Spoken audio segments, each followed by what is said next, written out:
It's fantasy role-playing reforged as we talk about mazes today with Chris O'Neill from Ninth Level Games. Stick around.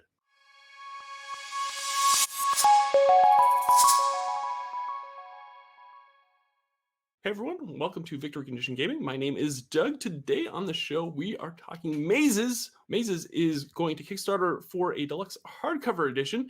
And if you're interested in anything that we're talking about today, please hit the link in the description of this video and take a look at what Ninth Level has planned for this line. Also, if you're interested in indie RPGs and the people behind them, if you haven't already, please hit that subscribe button. And we'd love to have you as part of our YouTube community. And, then that way you get notified every single time we go live or upload new content. And if you're a fan of mazes, please hit that like button down below and share this video with folks that would be interested in this product. Without further ado, let's bring on Chris. How are you, my friend? I'm good. How are you? I'm great. We are very excited. June's going to be very, very busy as we do the Mazes Kickstarter. For folks that aren't familiar with mazes, do you want to give them the couple minute sales pitch on what it is? Yeah. So Mazes is a traditional fantasy role-playing game. It is designed to really capture the feel of role-playing circa 1979, but at the same time to be actual 2021 cutting-edge rules. So it is the easiest and quickest fantasy game to start playing, but it's full-featured. It has that OSR feel, both in what you are telling stories about and in how the actual gameplay goes out. It's far more about rulings than it is about rules. But unlike a lot of other games that are modern games, it's not actually rules light. Like, it has a pretty crunchy rule system, but the rule system is got zero math. It's all about creating better stories through modern rules interpretation, and not just, oh, I have a +1 to this and that, right? The game system itself has won some awards, and it's we think it's very powerful. It's called Polymorph, and it's the system that powers not just mazes but our other games like The Excellence or Business Wizards or any of the zine games that are coming out later this year, like Rebel Scum. The Mazes is more than that. Mazes is also a love letter to the tradition of going down into a dungeon and hoping to survive, which is a big part of the game. Sure.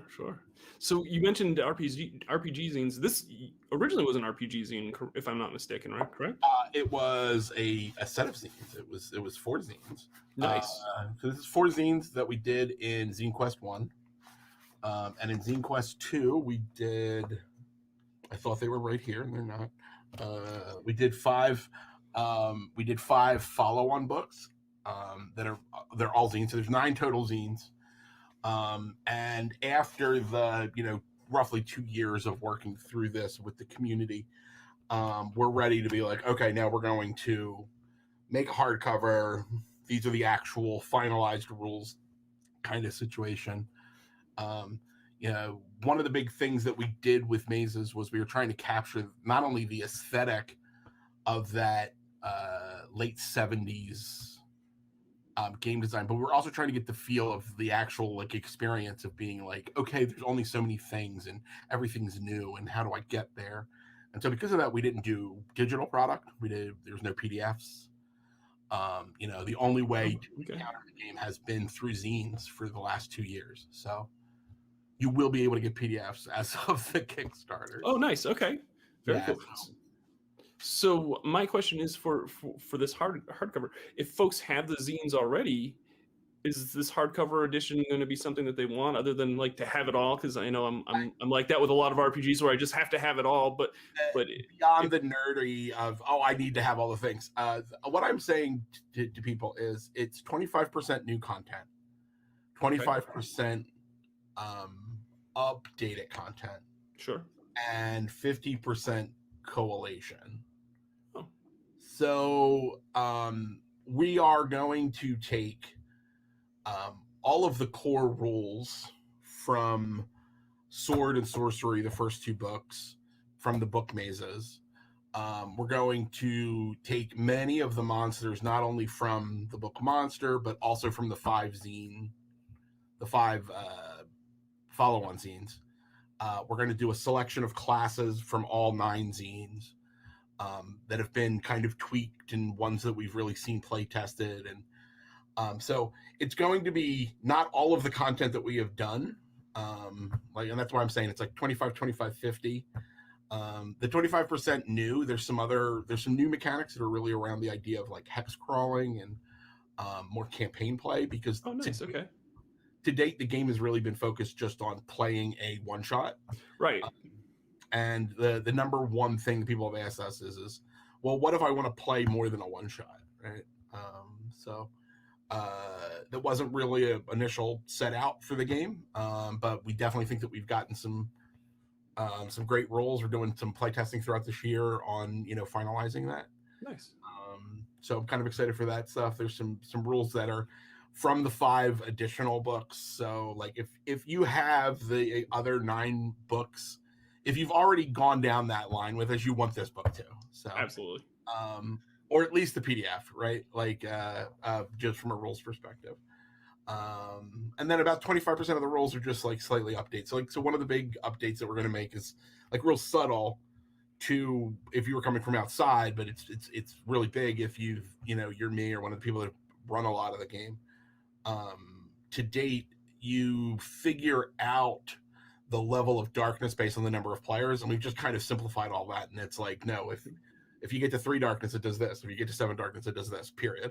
So it's all things that are coming out of 2 years of playing this with people all over the country. Do you have an idea of how big the book is going to be at this point? An estimated.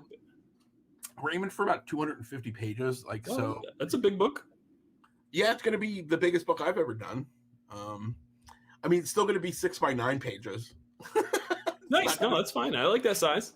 It's not going to be 8.5 by 11 pages, but it's going to be so it's going to be digest size, but it's hardcover.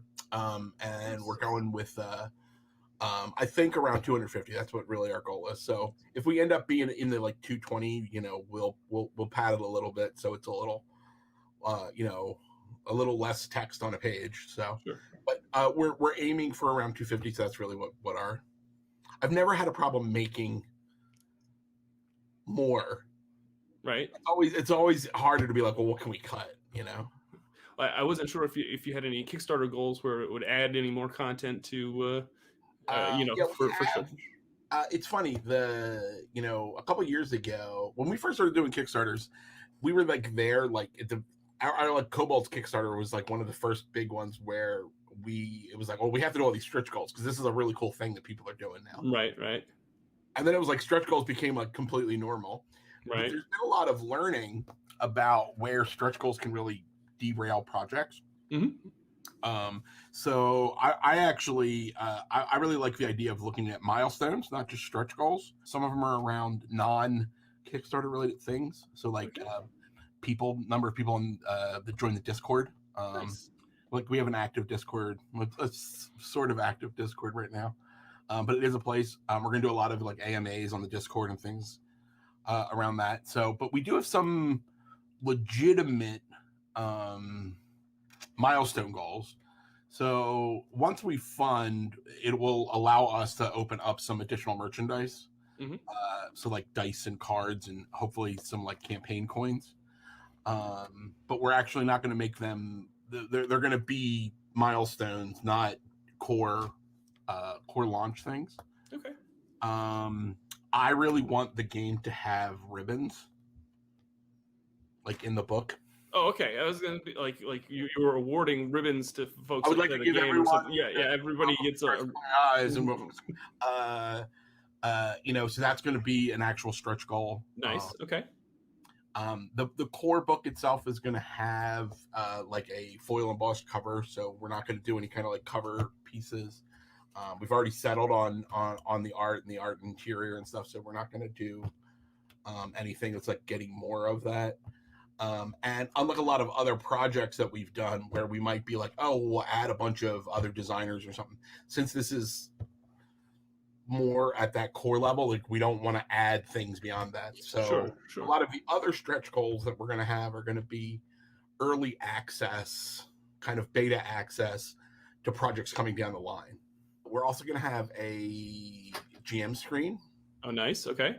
That's going to be standard, like so you can get the GM screen, and we're also going to have a original soundtrack by the Dungeon Synth band Knoll, who was part of the Heimat de Catastrophe, anarcho-punk dungeon synth label from Milan. That is my obsession.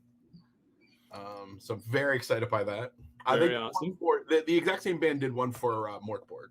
Oh, okay. Very cool. Very cool. Yeah. So that'll be on cassette. We will also be doing a Roll20 package. Okay. Oh, interesting. Package. So right now you can actually play mazes on Roll20, but it doesn't have a compendium because we didn't have PDF of the game. Right, okay. It just has a graphical character sheet. So it would be updated graphical character sheet with the dice roller and all that. But we're actually going to do a full compendium in Roll20. Awesome. So you'll be able to get that, preload it with the soundtrack, so you can just listen to your eerie dungeon synth music as you play a maze. Very cool. You mentioned the art for this book, and I've actually been able to see a few of the art pieces that you've sent over, and it looks amazing. Do you want to tell us a little bit about the artists that you have involved in this book? So our interior artist is named A. Shipwright, and they are from South Korea, and nice. They just do this amazing line art, and we fell in love with it, and we used it all throughout our mazes zines, and so we just bought more of it. When you find something that you like, you just keep giving them money. Like this is an example of a strip, very evocative line art. Very cool. And we're doing some interesting things. So the interior of the book is going to be this very rad black and white style, and we're going to just be showing more of it than we were able to in any of the zines. And then the other artist we're working with, this is an example. This is not a piece that's going to be in mazes, but this is an example piece. Her name is Justine Jones. She's located here in Philadelphia. She is a fantasy artist. She's done a lot of work with DCC. This is actually from a DCC module, and she did a special. She did one of the Magic the Gathering Secret Lair drops. Oh, nice! Those are hot. Yeah, it was in this, and it's in this like King Crimson, like yes cover fantasy style that I really dig.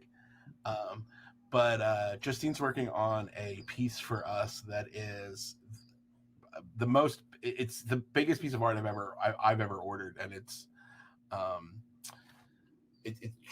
4 panels of this like 1970s fantasy landscape with all of these things foreground that are about mazes. So like a skull and a sword and a crown and a key, and then in the background there's a door in the air and there's dragons flying around and all this. And very cool. The whole image wraps around and touches on itself, so it'll be a like a GIF of it will just infinitely roll. That's awesome. Yeah. So we're really, really excited about it, and it's going to be full color end papers in the hardcover. Oh, okay.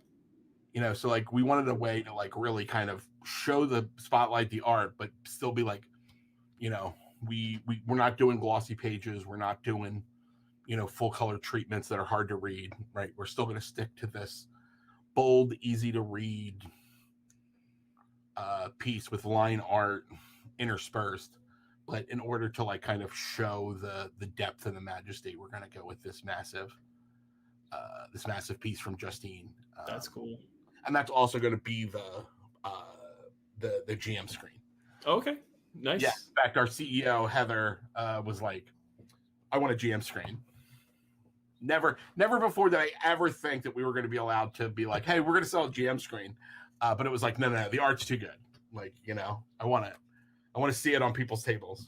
Absolutely. Yeah, I love really nice looking GM screens. So I'm excited to see what that's going to look like. As a GM, I don't usually play with them. Really? Yeah, because I don't do a lot of math. I don't do a lot of hiding. Okay. From people. But I do like to have a map that I can see that they can't. So I am kind of excited to actually have like our own for this.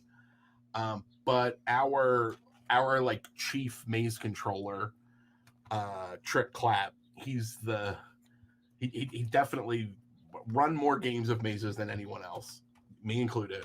And so Trick's doing a lot of, these are the things that I want out of my screen.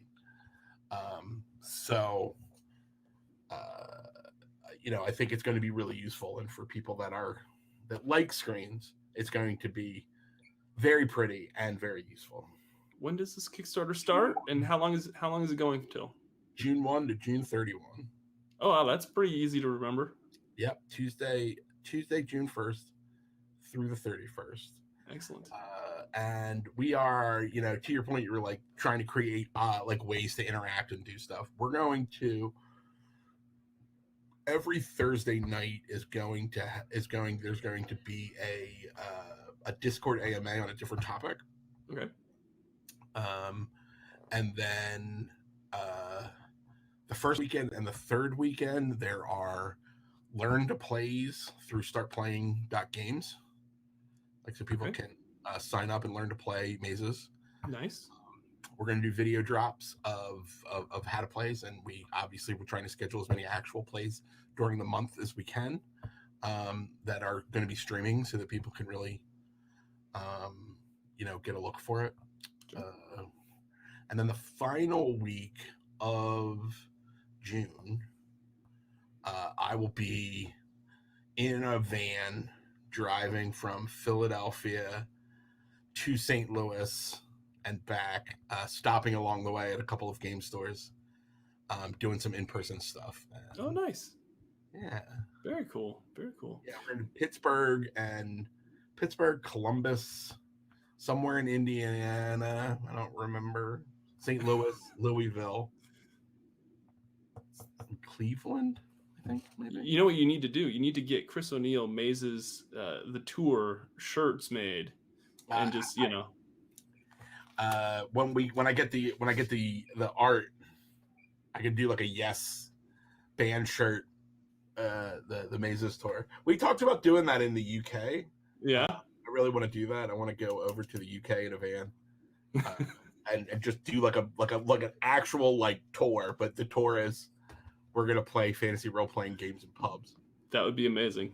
Right. And it would probably be a huge hit too. It would just keep building it. More and more folks as you go to each event. Nerds have shown up in Northern Ireland, Irish. As American Chris O'Neill rolls into town with his wizards and dragons. Well, Chris, one of those actual plays, you're actually going to come on the show for a session and GM mazes, and so we're excited to have you on again. And if folks haven't checked out the first actual play that we did, I'll put a link somewhere here, and you can click on it and watch that. And then we'll have another one later on in June. Chris, if folks, you guys are fun to play with. So. We have a great team here, and we have a lot of fun with those actual plays. Chris, if folks want to know more about 9th level games and mazes and everything that you do, where should they go? So everyone can find us at 9th level games, 9THLEVEL games, at whatever social you like. So on Facebook, Twitter, Instagram, TikTok, Clubhouse. Clubhouse. We don't actually. I mean, we have a Clubhouse, but we don't go to it. The Clubhouse is, we were there when the guys came in and started to just sweep up. They were just like, I know everybody out. But we have all of those things. We're doing a lot on TikTok these days because that's where the kids are. Myself personally, you can reach on Twitter at allhailkingtorg. You can find out more about the Kickstarter at bit.ly/grabatorch. That'll take you right to our Kickstarter page, and you can pre-sign up, or once the campaign's running, it'll run you right to the campaign. Very cool. And I you will can find us on Discord. And I'll put the links to everything. I'll get the links from you and put them all down in the description. And everyone, please check out the downstairs of this video and make yourself at home and click on go down in the dungeon of this video and make yourself at home, and click on all the links, because Chris, come yell at us in Discord. Absolutely, because Chris and his team, the team there at Ninth Level Games, you guys are doing some great stuff, and I'm just excited to see how successful this Kickstarter will be. Yeah, we're this Mazes is the game that shouldn't exist, right? The number of times that I have literally told people no one wants to buy a generic fantasy game is ridiculous, and here I am selling a generic fantasy game. But we've hit on something that people seem to really resonate with, and it's just the right time.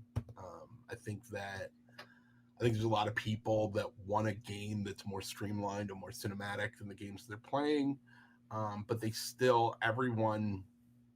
There's a reason the game took off.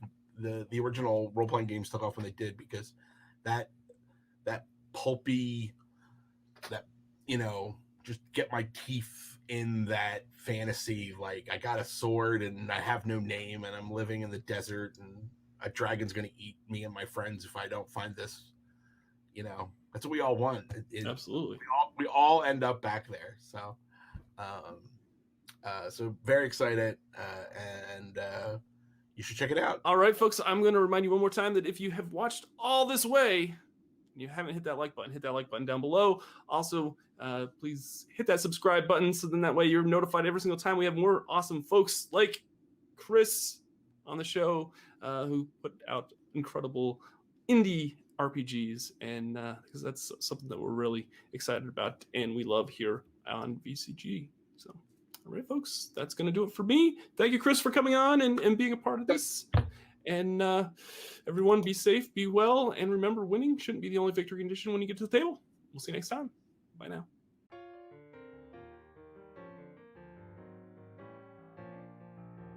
Thanks so much for watching this video. If you would be so kind, and make sure you hit that like, comment, and subscribe, all the YouTube jazz that we're supposed to do here. It really is greatly appreciated. And if you'd like to support us more, you can check us out on Patreon. Just go to patreon.com/Victory Condition Gaming. We have all sorts of Patreon perks, and it definitely helps support our show. Thank you so much.